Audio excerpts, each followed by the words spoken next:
Our next panel is entitled Launching a New Commission, Lessons Learned. Former commissioners here, and our moderator is also a former commissioner from New Jersey. Michael Epps is the former vice chair to the New Jersey Casino Control Commissioner, where he and his colleagues had responsibility for regulating all aspects of casino gaming in New Jersey. Mr. Epps.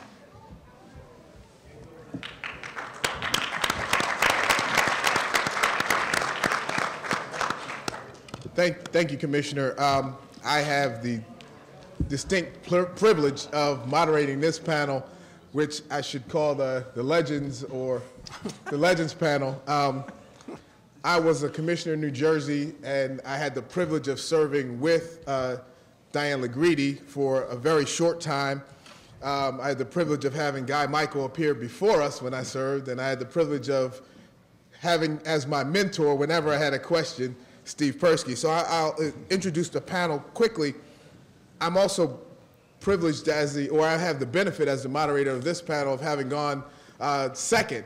And Guy did a lot of my work because he introduced himself, so I don't really have to reintroduce Guy. Okay. And he introduced the legend, Steve Persky, so I really don't have to reintroduce Steve Persky other than to just reiterate that he's a former legislator, both in the Senate and the Assembly in New Jersey. He's a former judge in New Jersey. He's a former chief of staff to a governor. He's a former chair of the Casino Control Commission. Any other government jobs that you held? It's been said to me that I have a professional version of ADD. And then we have, I'll formally introduce Diane Legreedy, as I indicated, a former commissioner with the New Jersey Casino Control Commission, who also has 30 years of government experience in New Jersey, having worked as a deputy chief of staff for Governor Corzine, also director of the Office of Economic Development for Atlantic City projects under Governor Corzine. She served in several capacities in the McGreevey administration, and most importantly for this panel today, I guess, is having served as a commissioner with the New Jersey Casino Control Commission. So we'll get right into our discussion, and we've generally had some topics that we thought were relevant for this panel, lessons learned and setting up new commissions, particularly at the very beginning. Although I look as pretty old, I wasn't a commissioner around in the government role when casinos started in '78 in New Jersey. So it's appropriate that I guess I moderate and I ask the questions and you guys can give the benefit of your experience in this regard. The first question I'm going to combine is I'd ask you to discuss with the audience some of the examples of lessons learned in launching a new commission, and if you could add, what did New Jersey do best, and what do you think New Jersey may have done differently if it had a chance to launch again as it goes forward? And that's tough because it's 30-some years down the road. You can't have revisionist history, but if you could, how would you do it differently? Very good question. And there are some obvious parallels to the position in which the five commissioners here find themselves with the original five commissioners in New Jersey. There are some significant differences too, but the most significant distinction is that when they started in New Jersey in 1977, 78, to set about the process of adopting regulations based on the legislative mandate and then receiving applications for licensure, which is the position that you're in now, there was no resource to attend to other than what happened and was happening then in Nevada. And again, this is a generation ago. This is 35 years ago. You need to understand that in that context, using Nevada as a model was anything but what the New Jersey Commission was able or willing to do. The whole idea was we're going to do it differently than they do it in Nevada. We're going to do it better than they do it in Nevada. And that reflects what the state of mind politically in those days was, in New Jersey at least, and certainly in other parts of the country, not only with respect to the Nevada regulatory process, but also the casino industry. Keep in mind that when New Jersey started, one of the singular features of the casino industry was that it could not obtain what we now call conventional financing. Most of the original Nevada properties were financed with this pension fund or that loan from whoever. The concept of going to Wall Street, to New York, to achieve conventional financing to build a casino resort was it was a fancy. So when New Jersey started, they had to make it up from scratch. You, thankfully, will not. Regardless of what the substantive areas, I mentioned a few this morning, in terms of credit regulations, in terms of the definition of financial stability or debt equity ratios, or any other standards that you're being called upon to establish, you have resources. And the fact that all of us are here today shows that you are aware of that and that you're willing to use them, and I absolutely think that's commendable on your part. I think it's terrific. It's also, frankly, the risk of insulting your intelligence. I will tell you that I, as everybody here did, took a look at your backgrounds. It is obvious that the leadership in Massachusetts has invested this process with a great deal of serious attention, because the five of you, by your backgrounds and qualifications, are more than equal to the task here. Nobody could possibly say that you're here because you voted this way or sent that political contribution or whatever. So the first thing to do is what you're doing now. Pick the areas of prime importance to you from the list that the governor has given you, whether it's the application process and the standards to be applied to that, whether it's the standard that you're going to set up by regulation to govern the operations themselves. Sequence the priorities that are important to you, and then go do the homework and find out what New Jersey did, what Pennsylvania did, what Illinois did, what Mississippi did, Iowa. All of the other places have different variations on the same theme. I'll jump in. If I could, there are many things. It's a very open-ended question, and as it should be, because it's a very difficult area. But if there is one thing I'd have to point out primarily, New Jersey set out at the outset in the legislation setting up I suppose you'd call it a bicameral regulatory system. There were two agencies, still are, Casino Control Commission and a Division of Gaming Enforcement. They're in different departments. It was well-intentioned. The idea was that the commission would be the quasi-judicial and regulatory promulgating agency, and the Division of Gaming Enforcement would be the investigative agency. Unfortunately, the legislation didn't spell out clearly enough what the delineation of responsibility would be as between those two agencies. And as a result, as time went on, even in the very beginning, there was an overlap and a duplication of functions and duties, and it was unclear as to whose responsibility was what. I tell this story all the time that in the late 70s, early 80s, we tried to address that problem by creating a duplication committee. It was members of the representatives of the commission, representatives of the Division of Gaming. We got together to try to identify specific tasks that each of us should do. I was the representative from the Division of Gaming, and the duplication committee ended up issuing 2 reports. We duplicated the reporting. That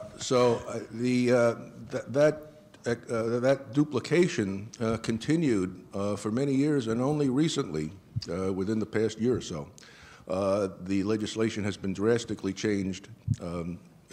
We'll see in the future whether for better or for worse, whereas the responsibilities of the division have increased, the responsibilities of the commission have decreased, and there is a more specific delineation of function. As with any government in any administrative process, there are always turf wars, and the fewer that you can engage in, obviously, the more efficient the operation will be.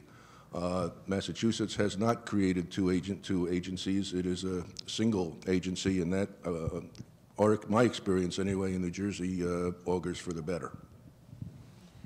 I'd just like to pick up on what Guy said for 1 minute.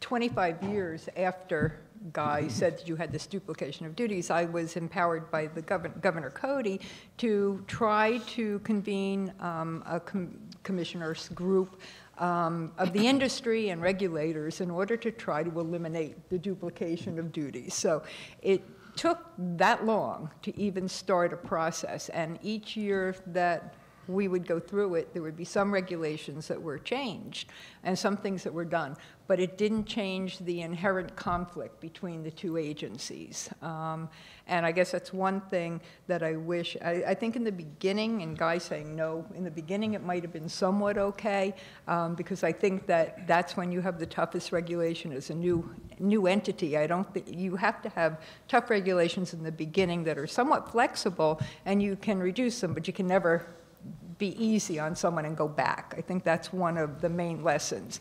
I think New Jersey did a phenomenal job with no, as Steve said, no resources. You developed a staff that developed regulations and internal controls with nothing to copy after. You're in such a different place now. I think the problem with New Jersey was 15 years in that it could have done things a lot differently. The approval of gaming equipment in Jersey was probably legendary in how long it took to get a new game approved, or even simple things like changing things on the floor. I'm not pointing fingers at either the division or commission, because it was both sides' fault, in whether it was internal controls or approving a new game. One of the things that I firmly believe, and people would disagree with me, and it might get me in trouble back home, but the division had an internal lab to test new gaming equipment. I certainly don't think that's necessary in today's day and age, where all these jurisdictions have the same games. There are several private labs in the country that can test new gaming equipment. It gets on the floor quicker. Why reinvent the wheel when you already have all of the knowledge? Certainly it doesn't mean you shouldn't have a lab to be proactive in looking to make sure the games that are on the floor are operating fairly and nobody has manipulated them. I think that that's very appropriate, but testing of new games can be contracted out much cheaper, much quicker turnaround, relying on all the information that's there. And one other point that might be relevant, another thing that the New Jersey legislation did was it required that all the casinos have a lot of ancillary activity included inside them. They had to have a certain amount of restaurant space, sports and exposition space, dining space, so on. And as a result, whereas the intention of the legislation was for the city to redevelop, when you went to a casino, it was an oasis of activity that didn't require any of the patrons to leave it to go and get dinner or see a show or do any of the other things that maybe a visitor to the city might have had to do. So the city, there are probably many reasons for this, but one of the reasons was that the city did not develop as quickly as had been hoped. So as you consider the impacts on surrounding communities and so on, and what the project should look like, what the casino project should look like that you want approved, you may want to consider the impacts that a self-contained facility has on what is around it. As I thought this panel would do, I had it all mapped out, but this discussion took its own course. But I'm flexible, so I can deal with that. And it's appropriate that the discussion went the way it went, because I have actually one of the Twitter questions and one of my questions, and I'm going to kind of morph together and let you guys have at this concept. So it's another one of those broad, open-ended concepts, and you can kind of go where you want to with that. And it's a combination of the Twitter question is, when casinos came in, was there a negative impact on local restaurants and business? Hold that thought. And then the other part of the question is, what role does economic development play at the outset, and as the industry matures, how does the economic benefit mature with it? And then what was the New Jersey example or experience? I know there's several different experiences in New Jersey. Having been born and raised in Atlantic City, I lived it every day because all I had to do was walk outside my door and watch the changes. So at the end, maybe I'll chime in a little bit on my personal experience, but I'll let you guys have at that first. So the concept is impact on restaurants and local businesses, and then the other economic benefits of gaming and how it expanded and took shape for the New Jersey model in Atlantic City in particular, and the surrounding communities, because I think that's significant.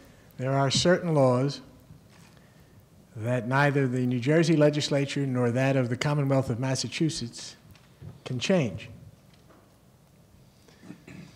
Your legislation says that in order to be eligible for a license, somebody's got to come in here with a $500 million capital investment.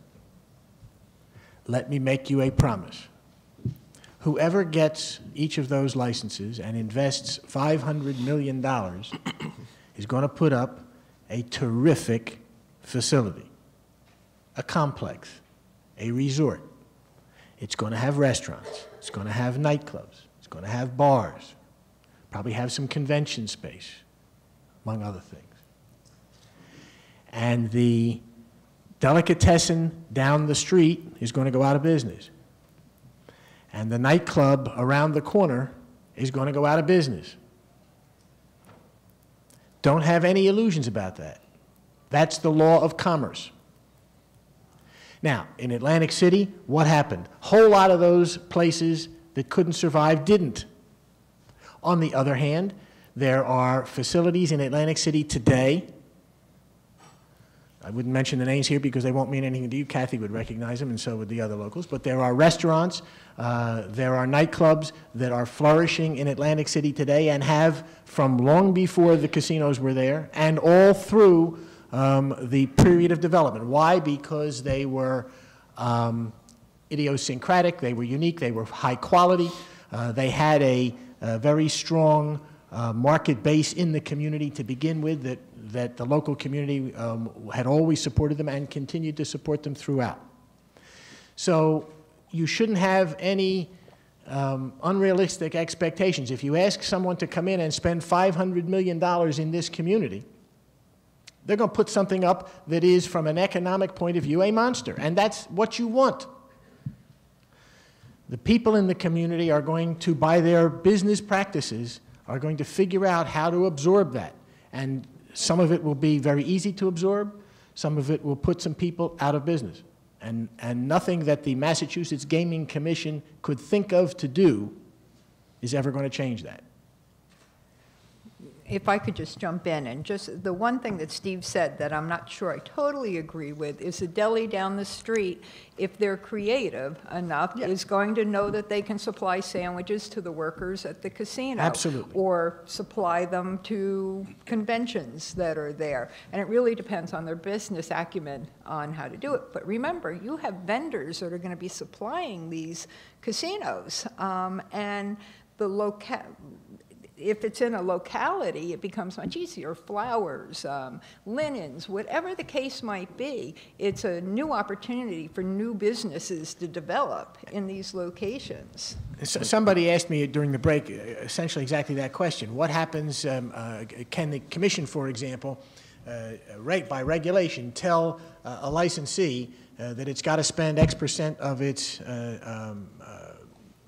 expenditures for whatever, ancillary, whether it's towels or sheets or meats or whatever, in the local community. And I don't think that can be done, at least I've never seen it done effectively, by a regulatory process. I don't think government has a successful way to do that. But the community does. If that $500 million is going to be invested in wherever it's going to be invested, and if that investor is going to rely upon the how many, each of your three regions has about how many people? 2 million. So if the facility in that region is going to depend principally on the support for its operations of the 2 million people who are there, the people who are running that project damn well ought to have the perspective that if I want these people to support my facility, I should do business as much as I can, consistent with whatever the standards are, with the businesses in that community. And it's a synergistic approach. And let me clarify the point I was making. Far be it from me to disagree with the legend, which I do. Which I do not. But my hair isn't really gray, you know. But the point, I think the distinction may be with the New Jersey experience is that the New Jersey legislation specifically said you have to have restaurants, you have to have sports space, you have to have all these other things. And you're absolutely correct, Steve, that the Massachusetts legislation requires a $500 million investment. That's no small thing. But there may be creative ways both on the part of the operator when they build and on the part of the regulator when they assess the proposals to possibly mitigate the impacts on the local businesses that were the result of the New Jersey experience. Let me turn the question around just a little bit and use the Atlantic City model again. The legislation in New Jersey was a tool of urban redevelopment. It was a failing city that needed a shot in the arm, and it was a project that was designed to specifically try to rebuild the queen of resorts, if you will. Massachusetts' plan is a little bit different. It's significantly different. It's integrating gaming into an existing, thriving community. How is that a little bit different, and how do you think the emerging companies can take advantage of an established community where there's restaurants and nightlife and entertainment and tradition that exists, that they're not necessarily designed to replace or fix, but to become integrated with? Well, we don't know that yet. At least I don't know that yet. Or assuming. You've got 3 regions. I don't know anything about any of the regions, except as I noted at breakfast this morning, all of the counties were spelled with a small letter, which I don't understand, but be that as it may. I'm assuming that within each of those 3 regions, you've got what you just described as thriving local communities with a solid business base. And furthermore, somewhere in each of those regions is an area in need of significant investment and redevelopment and rebuilding. If I'm right about that, then one of the policy questions, 3 of the policy questions that this commission is going to have to decide in each of the regions is, where do we put this? Assuming that somebody applies to put it here and somebody applies to put it there. It's a completely different economic model. If you're going to put it into an area with a solid existing commercial base, maybe the regulators would have to say, okay, that $500 million should be addressed in this kind of a fashion rather than in that kind of a fashion, and do less by way of competition for the leisure dollar with the community businesses that are already there. And in intellectual exercise, that works. And the corollary also works, that if you're putting it into an area that is in more need of redevelopment and has less of an existing economic base, that $500 million can be spent differently. All of that is great theory and great logic. It may or may not have any practical economic reality with respect to the person who comes in here and says, I'm investing $500 million. This is how I want to spend it. And this is how I want to achieve a return on my investment. And if you're not going to let me, because you're going to put me in an area that has, a very solid existing economic base, you're going to tell me I have to spend $500 million, but I can't spend it in ways that, given my own druthers, I would, it may be a difficult exercise. I don't profess to suggest a right or wrong, and I'm not sure there is one. I'm suggesting only that all of these considerations are going to be before the Commission. I agree 100%, and I think one of the factors, though, that might distinguish those issues from what might be the Massachusetts experience is that here you have a selective process. It's not a question of if I qualify, I get a license. There will be a number of people who likely will qualify for a license, and then it'll be the Commission's job, not an enviable one, but the Commission's job to select the better of the qualified people. And in that context, there may be room for determining that some of the project proposals have less of an impact on these economic issues than other proposals do.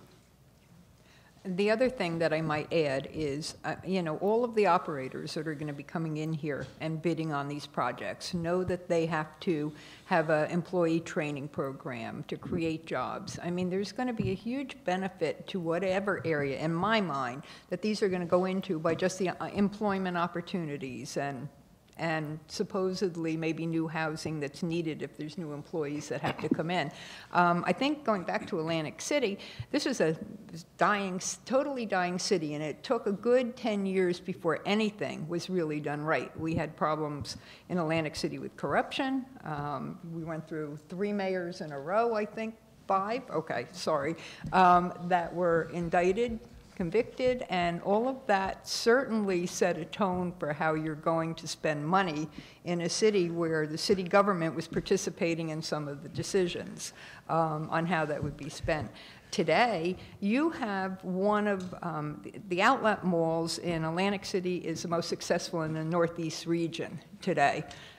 People are not afraid to walk from the boardwalk to the convention center, which they never would have done, even 15 years ago probably. So there are a tremendous amount of changes, and some of the other restaurants that were there and maybe not doing so well 20 years ago are really thriving today. Absolutely right. And Diane is correct that this is an evolutionary process.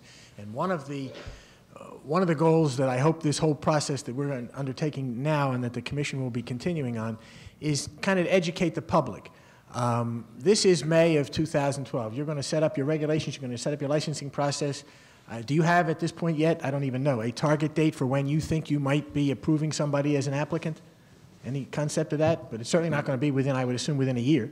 And then you've got the construction period that goes on after that, and then it's, so you're looking at, before this even starts, you're looking at a couple of years of anticipation. You should not expect that the day that the facility opens, or each of the three facilities, or the other one also, but each of the three major facilities opens, that nirvana will have been reached. You will, and the community will, undertake a process of absorption. Problems will develop that hadn't been anticipated, that can be resolved. Issues will be developed that will need resolution, perhaps by changing in the legislation, perhaps by changing the business plan of the licensee. The point is, as in a different context we talked about this morning, you have to be flexible. The community has to be flexible. The Commission has to be flexible. The legislation has to be flexible in order to be able to recognize new realities. I can point to another example of jurisdiction that went completely the other way, mistakenly. In Louisiana, they passed legislation for the casino in New Orleans, right, where they banned restaurants in the casino. The New Orleans restaurant industry is a very powerful lobby, and they were able to obtain the support for a bill that did not allow restaurants in the casino, so that the patrons had to go elsewhere. Well, that didn't work.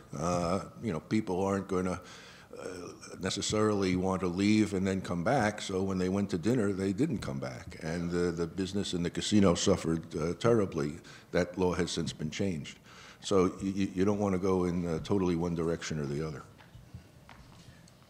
Another part of economic development is the employment that these industries will, these operations will bring to the various regions. So let's shift a little bit. Let's talk about employment opportunities and things of that nature in another broad question, but surrounding the employment opportunities. So the questions are, what types of expertise should the new agency be looking to obtain? Now we're going to talk about both industry specific and agency specific, if you will. So it's kind of a two-part question. So what type of experience is the agency, and what type of experience or type of individual do you anticipate the industry will be looking for from this area? And then what advice can you provide to the Commission in seeking employees and looking at licensing employees, and also looking at developing its own staff, particularly from the level of executive director and down?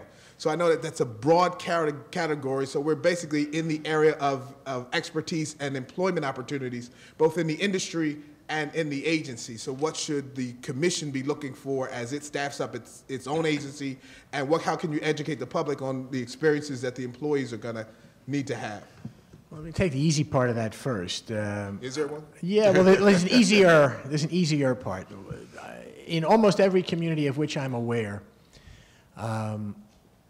the immediate success story, if you will, is with respect to employment opportunity in the casino industry. With his permission many years ago, I used my brother-in-law as an example. He was a fireman in one of the neighboring communities in Atlantic City, making $11,000 a year. When the casinos opened in Atlantic City, got a job, which over the years he's held at 3 or 4 different casinos as a credit executive, and shows up to work in a coat and tie every day and makes a very nice living. And that's just one of, I don't know how many thousands and thousands of examples. School security guards became casino security guards. Teachers became pit supervisors. Bank tellers became credit executives. The upward float of the employment base in the community, in every instance that I'm aware of, has been rather dramatic. Now, training goes along with that, and one of the things you do at the beginning, in the beginning in Atlantic City, we actually licensed 2 or 3 schools to teach people how to deal, to teach people how to do the business of, in those days, you had actually coins that you put into a slot machine. Prehistoric. Yeah, right. So you had to teach people how to do that, and how to repair and maintain all of the equipment and whatnot. And we actually had schools for that purpose. Now anymore, you don't need, or they don't have at least, too many schools for that process. A lot of it is done in-house by the operators themselves. So from the point of view of private employment, if you will, within the industry, this is probably the most dramatic, the most visible, the most impactful of all of the consequences of the decision that your legislature has made. That's going to work. It's going to work immediately. It's going to work well. With respect to the regulatory process, frankly, Guy is in a better position than I am, I think, and probably also than Diane, because although I watched this from the outside when New Jersey's regulatory process was established, I was still in the legislature. I did not have a hands-on tie to that. My sense of it, having served later in the commission, is that people with some degree of prior government experience, whether in the state police or whether in the Department of the Treasury or in some other agency that dealt with applying regulatory standards to private operations. Those people, in most instances, I think, present attractive candidates. There is a downside to it. And I'll quote a conversation that I had with somebody very talented when I got to the commission in 1990, a senior supervisor. And I went to see him one day to ask about something that I didn't understand about what his department was doing. And I said, well, why are you doing that? Well, we've always done it that way. And then I found that was a mantra. Every time I would ask a question, not every time, but much too frequently when I would ask a question, I would get from very talented people and very committed people, well, we've always done it that way. There is, with all due respect to all of my former colleagues in government service, there is that trend in the mind of a government employee and particularly a regulator. We've got a good system. It works. It's always worked this way. There's no reason to change it. I'm just going to continue on this course. That, for the reasons I've indicated this morning, is a risk. I think Steve's absolutely right in some of what he says, but I think that you have to rely on people, particularly for top-level jobs, that have some, if you can find them, regulatory experience in the casino industry would help you really start developing a staff. And that means taking someone, obviously, from another state if they're available. Because I think... Yeah. Go ahead. Poach, absolutely. I think that really increases your ability to start off with a really good head start. The one thing I'll say is, you know, the people that you hire for the top level, I mean, you're talking about executive director, and that level has to have great management skills. They have to be able to have the people skills to deal with 5 commissioners, individual commissioners. The chairman is the boss, and he sets the agenda, but it's really necessary to have all of the commissioners vested into what's going on and all of the policy decisions in the commission. And that's going to take a lot of work, particularly with the Open Public Meetings Act, where you can't all sit and talk about it at one time. So it means the staff has to develop a process where everybody is informed and briefed and talked about regulations that are going to be adopted or any other things that are going to come along as far as the approval of the casino properties. So the management skills, somebody that might have past casino experience, regulatory experience, I think is critical for you to look at. And then, as Steve said, certainly investigators that have previous investigative experience in the state police or FBI or someplace where they know what they're doing and looking at are critical. The financial people, I think coming out of Treasury or another agency that's dealing with certifying revenues, you can look, and you're going to be poaching there too from your own entities. I agree 100%. There's, and when we started in New Jersey in the late 70s, there weren't other jurisdictions to poach from except Nevada, and we did. We hired people who were from the Nevada Gaming Control Board. The chief investigator, some of the investigative staff came from Nevada. But to the extent that was a very limited extent, and so not only was the industry new to the public, it was new to us. And that wasn't particularly a terrific situation. So if you have the opportunity, kind of self-evident, if you have the opportunity to get people who have had the experience and have done this before, and to whom everything is not a new experience, it is enormously beneficial. Well, just one second. When the division, you were around when the Division of Gaming Enforcement was originally established with Bob, and weren't a lot of those personnel taken from the Attorney General's office? Well, I was. Right. There was a bunch of people taken from the Attorney General's. State Police were there.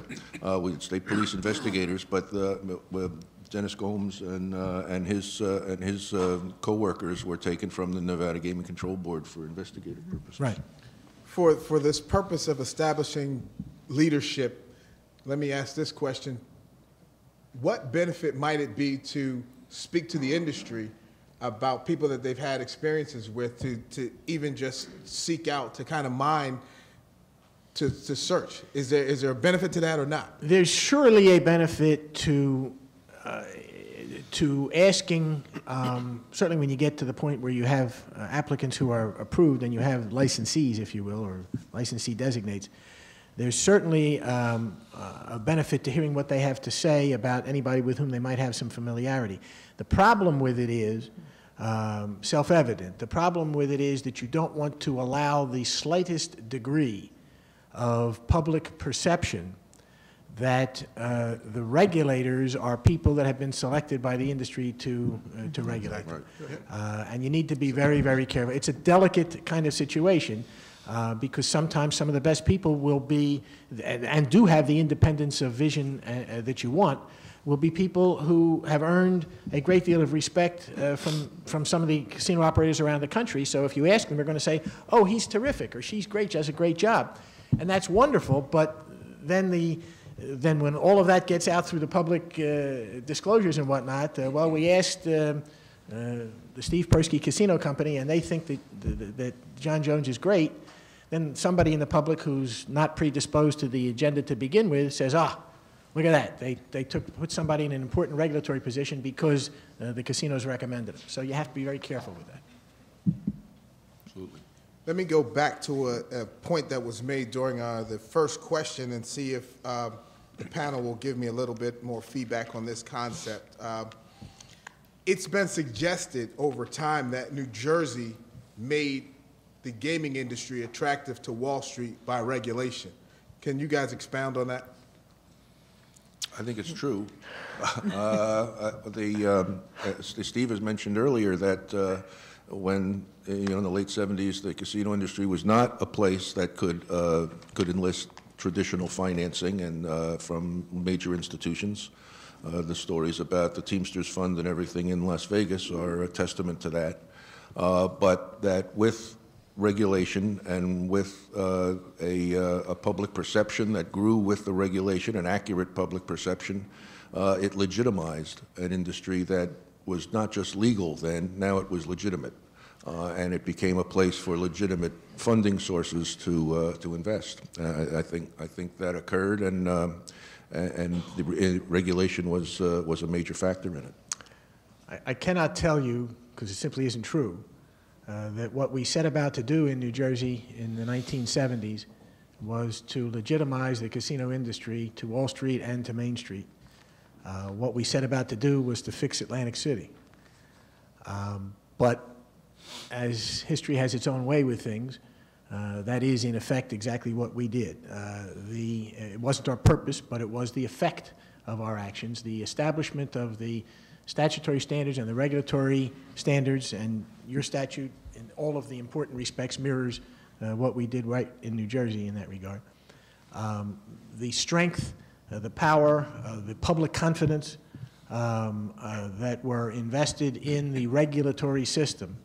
And Nevada, by the way, then reacted by making, over the years, over the 35 years since all this happened, Nevada has made rather dramatic changes in its own regulatory system so that now the regulations and the systems in all of the states can and do contribute to the confidence that the investing community now has in the casino industry. In sitting here in 2012, for those of you that weren't active at the time, it is simply not possible to explain the image of corporate corruption and of mob connections and all of the other nefarious concepts that the casino industry was burdened with. Not to mention, as Diane indicates, putting that industry into a city whose 5 previous mayors had just gone to jail and about which state government was the United States Attorney in New Jersey had a couple of years before identified by name 3 members of the state legislature who he said were, and I quote, entirely too comfortable with organized crime, end quote. So we were putting a corrupt industry into a corrupt city in a corrupt state, that's what was happening in 1976. Well, fast forward to 2012. You've got an industry that has earned the right to achieve public confidence in the manner of its operations. The people who run the gaming companies now in this country are graduates of business schools, one of which, I don't like to use its name, it starts with an H, it's down the street. But from business schools all over the country, these are the people that are now running the casino companies, people that have had years of experience. Where is she? There's one who started off as a lawyer in the New Jersey Casino Control Commission and worked her way up to running one of the largest casino operations in the country for one of the tribal entities. And as a result of that, Wall Street, conventional funding sources have sat and taken another look and said, oh, okay, if we invest, if we underwrite that $500 million that somebody wants to invest in Massachusetts, we're not going to get burned by having somebody find out that we're doing business with the mob or we're doing business with whomever. And the result of it is that now that $500 million is going, once you give them the license, I promise you, they're going to be able to find that $500 million with no trouble. And point out there's a ancillary effect of all of that, that the original rules were set up to address, as Steve explains it, a situation where the industry was not considered legitimate and where the funding sources were questionable. Those days are now gone. So the application of those original rules that very technically and in a very detailed fashion had to examine the source of funds of these casinos can be reevaluated. When these large institutional investors come into a casino situation, they may not have to be reviewed as closely and as carefully because of their international reputations and their international record as you might have originally wanted to inquire into Joe Blow, who happens to want to invest in your casino. I see in the statute that there are discretionary ways to deal with institutional investors, and that's all to the good.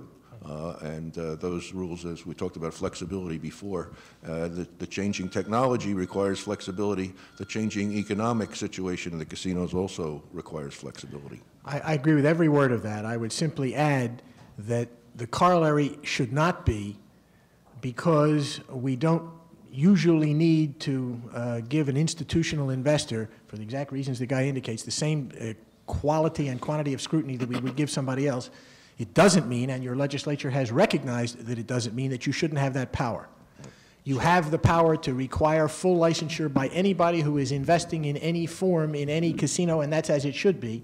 You also have the discretion as you should have, for the reasons the guy has just indicated. You should have the discretion to decide that you don't need to do a certain thing with respect to a certain type of investor. Agreed. You had something, No, just the only other thing I wanted to add is, Steve was talking about in the beginning and everything, and how Atlantic City was. And I just want to mention that once we went to a 5-person commission, there was never any scandal or anything with the commission, nor any of the industry that came into New Jersey. And that's really saying a lot, since it was 1978 and coming from Nevada and the reputation there.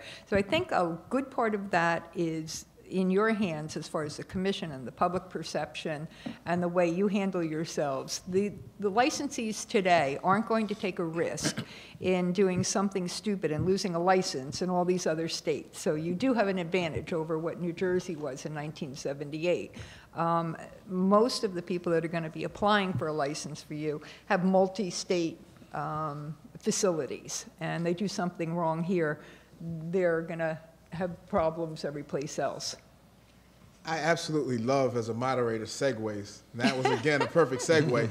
And Guy, you're going to be a little bit excluded in this situation because it doesn't necessarily apply, but Steve, Diane, and I have had the benefit of serving as commissioners on a 5-member panel. And just briefly, I want to discuss, for the benefit of the commissioners here, the dynamic that we went through day to day in being in offices side by side with each other, but not being able to convene en banc to discuss items that will come before us unless we were at our public panel. So let's talk a little bit about the exercise of going from office to office to discuss items, but avoid the open public meeting issues that are attendant to being a 5-member commission that is an everyday functioning body, where you have to work together every day and avoid the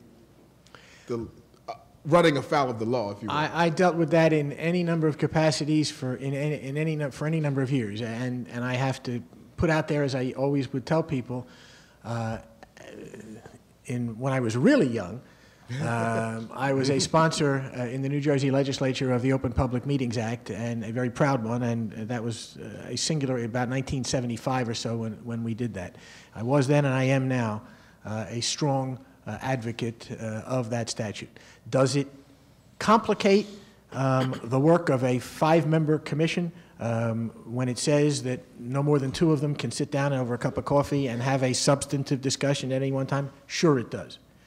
Does it, did it, at least in my experience at the commission, significantly impact or impair my ability as chair or any of the commissioners' ability as members to get something done or to communicate? Absolutely not. It is a difficulty. It's a delicacy. I could go one at a time and talk to any one of my colleagues. I could commission Commissioner McHugh to please talk to Commissioner Stebbins about this issue and report back to me as to what they had said. I could do the same thing through a staff person. We had a chief of staff at the commission, and I could say, Joe, do me a favor, go talk to, Diane was not there at the time, but go talk to Diane, see what she thinks about this, because I need to. It can be done. It can be done perfectly consistent with the statute. I would not suggest to you, I don't know, frankly, the details of the Massachusetts Open Public Meetings Act. I'm going to assume it's generically the same as New Jersey's, and I'm going to suggest to you, don't worry about it.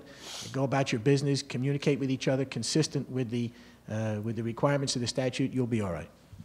I think one of the things that we did quite frequently as commissioners, not the chair necessarily, but I mean, if I were looking at an agenda book and it had a variety of items on it, I might get up and walk into Mike's office or one of the other commissioners and sit and have, you know, just, what do you think about this? Or do you understand it? Or should we get a staff person in? I mean, any number of things. And it might be Mike one day, and I mean, I was the initiator of it. There are other people that didn't do it and go into another commissioner's office the other day because each person has a little bit of a different perspective or may bring up something you haven't even thought of. And that's healthy. I can remember sitting in my office one time and someone came in to talk about some dinner we went to, and a third commissioner walked in, and I thought the lawyer was going to have a heart attack when they walked in and saw the 3 of us sit there, not talking about anything that related to business. It was social, personable, but there's a healthy respect for the law by staff as there should be, and the attorneys in keeping you on track. Because there are some times where you may have a pre-meeting that's perfectly accepted, you're all in the room, whether it's on litigation or personnel matters or something else, where a commissioner will ask a question unintentionally and a lawyer's got to say, hold it, we can't talk about that in this room. And that happened quite frequently. And don't be afraid, by the way. There was about a 1.5-year period when I was at the commission where all 5 of us were really good friends, as well as colleagues. And we would go to lunch in groups of 3 or 4 or occasionally 5. And we would talk about a whole bunch of things, and it was perfectly fine. We were all sensitive to what we couldn't talk about. But don't be concerned about that. The development of interpersonal relationships among the commissioners is, as with any 5-member group about anything, is an important part of what you do. And by your backgrounds, you already all understand that. Don't let the statute, which restricts you in certain respects, let you ever believe that 3 of you can't sit down and talk about whatever you want to talk about, as long as it doesn't involve a pending decision before your board. And just by benefit of my own experience in this regard, because I participated, I'll just share with you that while we always had those discussions and you could always pick the brains of your fellow commissioners, one thing to stay mindful of is stay committed to your conviction. And if you believe that you don't want to go with whatever is the trend, or be strong enough in your conviction to say, I don't necessarily agree. There's no requirement that you vote 5-0 on every single item. If you don't agree with the notion, then you don't agree. And I never felt compelled to go along to get along with my colleagues. And we always had a healthy respect for each other, and there was a differing of opinion. And we agreed to disagree on some of those things. And it was never you had to fall in line and they would beat you over the head until you fell in line because it had to be uniform. We never had that situation in our body, and no one ever exerted that authority over anybody. So it was a comfortable dialogue and discussion and discourse, and you could state your positions, and you felt comfortable enough to state your positions such that you came to your informed decision, and then you stuck with that decision. The second thing is there may be a perception that you don't know the issues and your staff is dictating to you what you're deciding. Be resistant to that too. Be strong enough in your convictions that you've got all the information that you need, and if you don't have it, seek it out to understand the concept for yourself, and then you're making an informed decision. I think that's the most important thing that you do as a commissioner, that the industry trusts that you're making an informed decision, not someone is feeding you the decision to make and you're just kind of doing what you're told. I think that's very important. And if you guys want to chime in on that. Yeah, one thing on that. I think it's really critical that the commissioners are making policy decisions, and it's not staff driven. I mean, the staff is advising, but it's your policy decision. So never, in my mind, if it's a major, not even a major, but a policy decision on an operator that wants to do something, and the staff is telling him, no, we can't because da-da-da, you should know that, and you wouldn't know it necessarily sometimes in New Jersey until they appealed it to a commission. Then you'd be sitting there going, why not? We never decided on that, and I think that you have to have careful control that you're making the policy decisions. Go ahead. From an external basis, as someone who appears before the commission, both on a public and private capacity, it's certainly frustrating not to be able to present your arguments to the commission in any other forum but the public forum, to the full commission I'm talking about. But it's entirely appropriate and totally necessary that there be, for transparency purposes, that be the case. However, another point to address what Diane is talking about, there can be a tendency, because the practitioners before you cannot speak to any more than 2 commissioners at a time in any kind of an informal way, that you're dealing mostly with staff. And because you're dealing mostly with staff, what you are telling the commission is being transmitted to the commissioners by staff. And so you really, on one hand, you need to trust staff that their information that they're transmitting is good information. Of course, lawyers always think they're the only ones who can communicate accurately what they want to say. But you also may want to talk about, the ability of practitioners to meet informally with not more than two, but to be able to be accessible to practitioners in accordance with the Open Public Meetings Act, so that you don't become totally dependent on staff advising you about what it is before you. Or at least you're hearing both sides. Right. You're hearing what the industry wants to do, and the regulator, staff regulator saying why it shouldn't be done, and the industry's being able to respond without it coming in a full-blown petition, so to speak, before the commission. And some of them are small things, and I could give you many examples over the last number of years of when you say, why not, it goes back to what Steve said before. Well, because that's the way it's always been done. And better answer. Yeah, and your risk in that regard is that that's going to evolve. When you go about to build your initial staff, no matter who they are, they're going to ask you what you want done, and without any question or equivocation, they're going to go do it. Whatever you tell them or ask them to do, they're going to do it. They're not going to ask any questions. They're not going to come back at you, nothing. As time goes by, and as the staff becomes institutionalized, and as perhaps some of your membership eventually changes, the balance of information and at least starting point on any given issue will shift.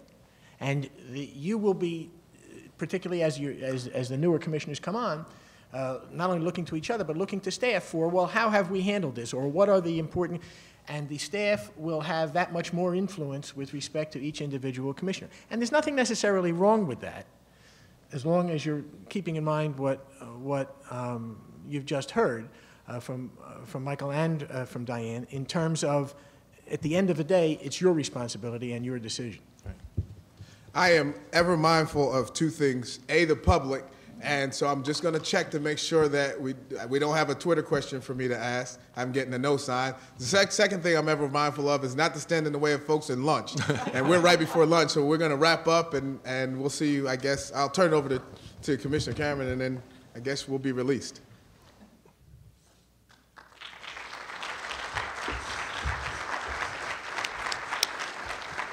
Another excellent panel discussion. Thank you all. And by the way, everyone volunteered to come here. We made the calls, and people were very, very helpful. I made some cold calls, and other folks I knew, and I'm just very grateful to everyone. Excellent discussions. It is 12. Why don't we be back here at 1 for our next panel discussion? There is lunch if you don't want to leave the building. Thank you.